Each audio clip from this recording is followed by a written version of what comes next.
महिलाओं का मासिक धर्म क्यों होता है? भागवत पुराण के अनुसार क्या आप जानते हैं कि महिलाओं को होने वाले मासिक धर्म का पुराणों में उल्लेख शामिल है? उन्हें मासिक धर्म क्यों होता है, इस पर एक पौराणिक कथा भी मौजूद है जो इंद्रदेव से संबंधित है।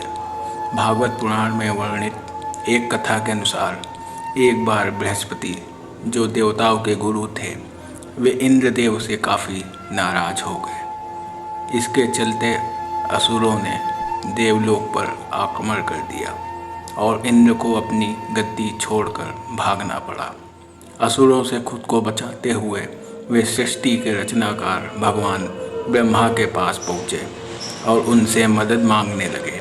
तब ब्रह्मा जी ने उन्हें बताया कि उन्हें एक ब्रह्मज्ञानी की सेवा करनी चाहिए। यदि वह प्रसन्न हो जाए तभी उन्हें उनकी गद्दी वापस प्राप्त होगी। आज्ञानुसार इंद्रदेव एक ब्रह्मज्ञानी की सेवा में लग गए, लेकिन वे इस बात से अनजान थे कि उस ज्ञानी की माता एक असुर थी। इसलिए उसके मन में असुरों के लिए एक विशेष स्थान था।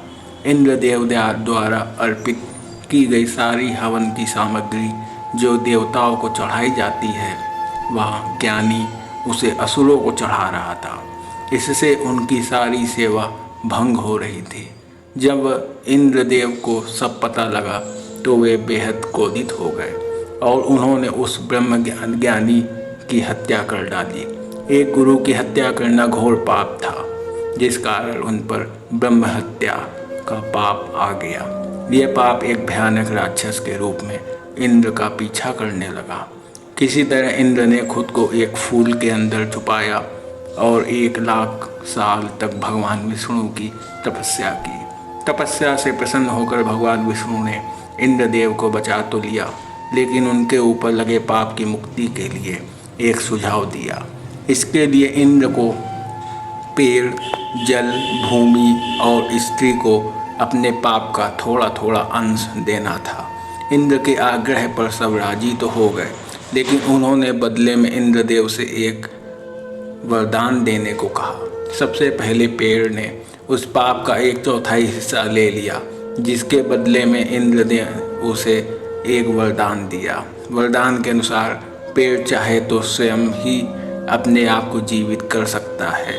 इसके बाद जल को पाप का हिस्सा देने पर इंद्रदेव ने उसे अन्य वस्तुओं को पवित्र करने की शक्ति प्रदान की।